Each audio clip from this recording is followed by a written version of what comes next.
Tipuki kiwi fruit, Hawke's Bay Chardonnay, Tokoroa feijoas. Hang on, what was that last one? Feijoas from frosty Tokoroa. But it's too cold. How are we going to grow them? They must need some extra help. On the family farm down in Tokoroa, my great uncle Morris successfully grows feijoas and citrus fruit in a climate that is too cold. You see, the family farm is a few degrees warmer than the rest of Tokoroa, all because of its unique microclimate. The hill slopes on the farm, as well as shade provided by different trees, helps to create this extra warmth in the soil and air.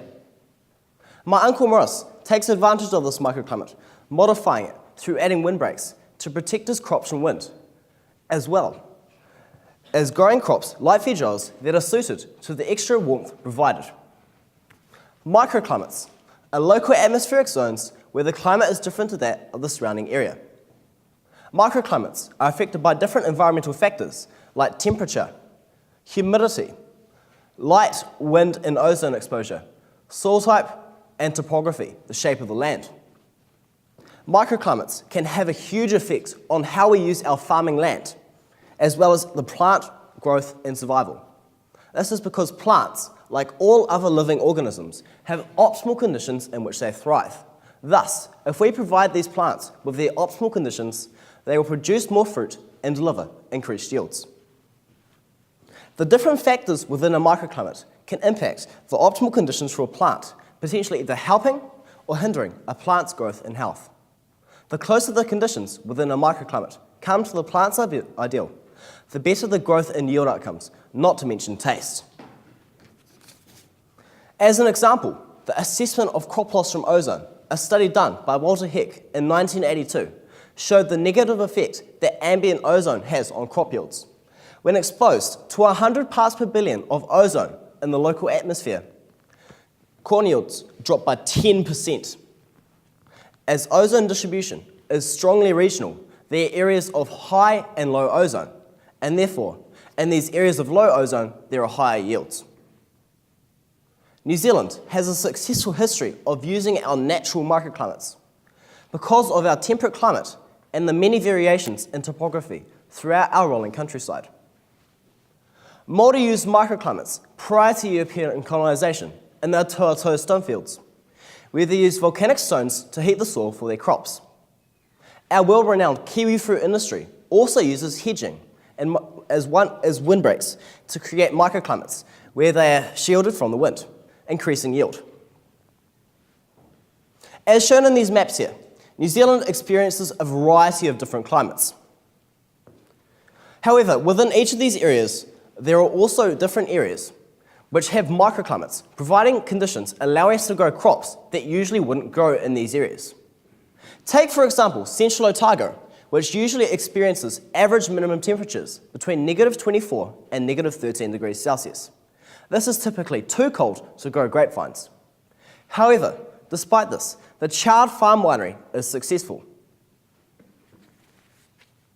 The Chard Farm Winery's warm and dry north-facing slopes promote cold air drainage, reducing the possibility of frosts, and also gain more sun during the winter, which increases the heat in the soil and air. This extra heat is retained during the night, enabling grapevines to be grown in a region that is typically too cold. The Central Otago wine region the Chard Farm Winery is but one example of the Central Otago wine region, which specialises in creating quality wine in its microclimates. The New Zealand wine industry, as seen in this graph here, is currently experiencing huge growth, with the export value of New Zealand wine growing by $1 billion over the last decade. A proportion of this growth is due to the success of our microclimate wineries. There is now a market for quality Kiwi wine created in our microclimates. Many of our microclimate wineries were identified by the Topoclimate Farm Planning System. This program is the only program that works to identify and map microclimates at a farm scale anywhere in the world. Through identifying conditions and microclimates that provide conditions and plants with ideal conditions, we can potentially choose to site our crops in order to get the best out of their environment, maximising our yields. Through this, we can also grow a diverse range of crops outside of the crops that grow so well in New Zealand's environment.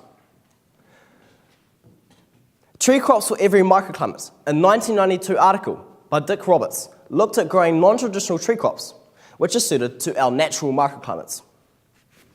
An example of this is the suitability of olives and almonds to be grown on the warm and dry north-facing slopes as used in the Central Otago wine industry.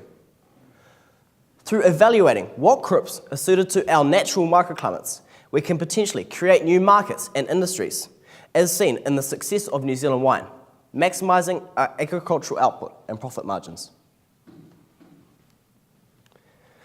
This identification of our microclimates is one step of many in moving towards maximising our agricultural output and profit margins. The next step is the monitoring of our microclimates. This is something that has been realised through the AET enterprise sector dealing in agriculture technology. AET has created a microclimate monitoring system which stores data on the changes in the environmental factors that affect our crops. This allows us to compare these changes in conditions to the changes in our crop yield and growth. This allows us to research how these changes affect our crops and also allows our farmers and growers to make ongoing modifications to the changes in conditions in order to maintain optimal growing conditions for our plants, maximising our yields. As the Ministry for the Environment predicts average temperature rises of 1 degree Celsius by 2040, understanding how these changes in conditions affect our crops may become even more important.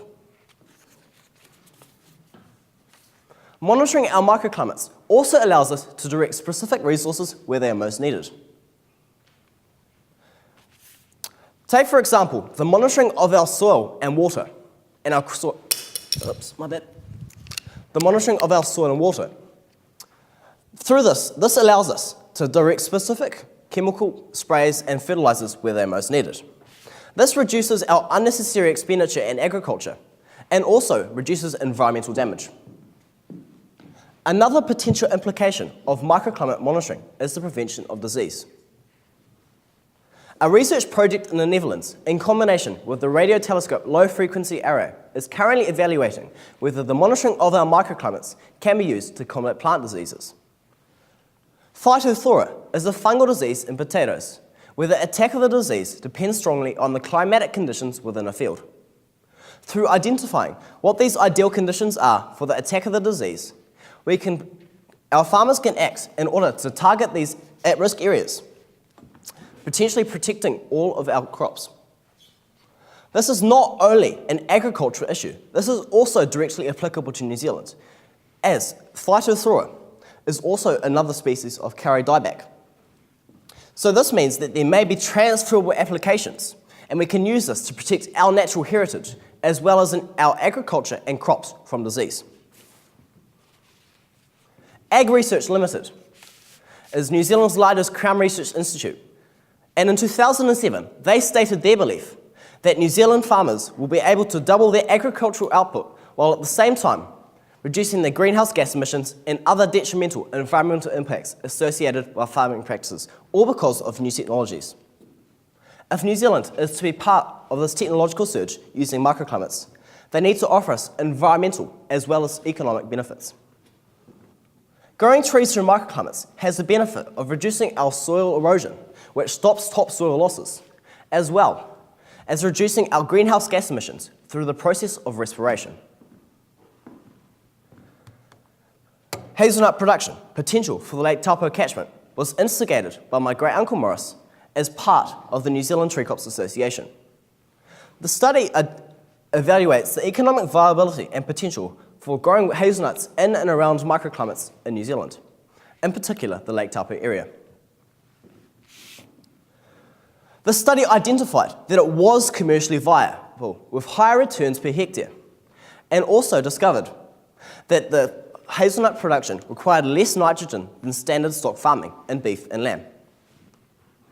Through looking at innovative ways and how we can use our land, we can use our land more effectively and meet environmental criteria, like the amount of nitrogen leaching that met Waikato Regional Council regulations on the amount of nitrogen leached into our waterways, improving waterway health. However, despite the positive potential environmental and economic benefits, we also need to look at how microclimates will affect all of us as New Zealanders. You see, microclimates are not just out on the countryside and on the farm. They're in our cities. They are everywhere. They're in our back gardens. They're in our balconies and on our windowsills. Education on how to use these microclimates around us to grow food for ourselves and benefit New Zealand begins with the next generation. The education of our children and families has already shown positive social and economic benefits. The Kitchen Garden Foundation of Australia and the Garden to Table Trust of New Zealand focus on teaching kids how to grow food using their own environment in a suburban and urban setting.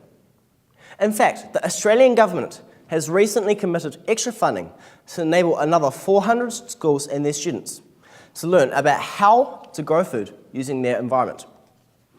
This is all about learning how to use our microclimates on a basic level. I believe that this knowledge spreads from home to business, creating more innovation in our agriculture industry. Innovation like Tokoroa Fijoas. And that's it.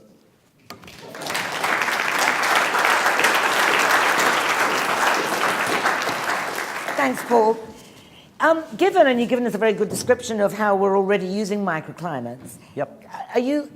Can you see a way to improve the way we're doing things now? Oh yes, we're not using our microclimates at all efficiently. We've got so much potential in terms of the many variations in topography throughout our countryside that we're just not using it effectively at all. How do you imagine that what we do could be different? Just by looking at what microclimates we have and then growing crops suited to the microclimates. Don't we do that already, do you think? No, we don't, because we just So use what it. other crops do you imagine us being able to grow? Should we have a better diagnosis of the various microclimates? I'm not sure exactly, but there should be, if we look at what conditions plants can grow under, we should be able to grow these crops in New Zealand if we have the right conditions. So yeah, that's an example. I was talking to someone last night at dinner about how we could potentially grow bananas, and while we probably don't have the conditions for it, if we could get the conditions through our microclimates, then maybe we could grow them. So that's kind of, yeah. Can we measure microclimates with any certainty, do you think, given climate change? Just using the microclimates, it gives us up-to-date recordings and data through the AET microclimate monitoring system. And so if we do our research now and understand how the changes affect our crops, we can continue to move forward and make changes in our microclimates in order to keep up with climate change. Yeah. Appreciate your time. Thank you. Cool, thank you.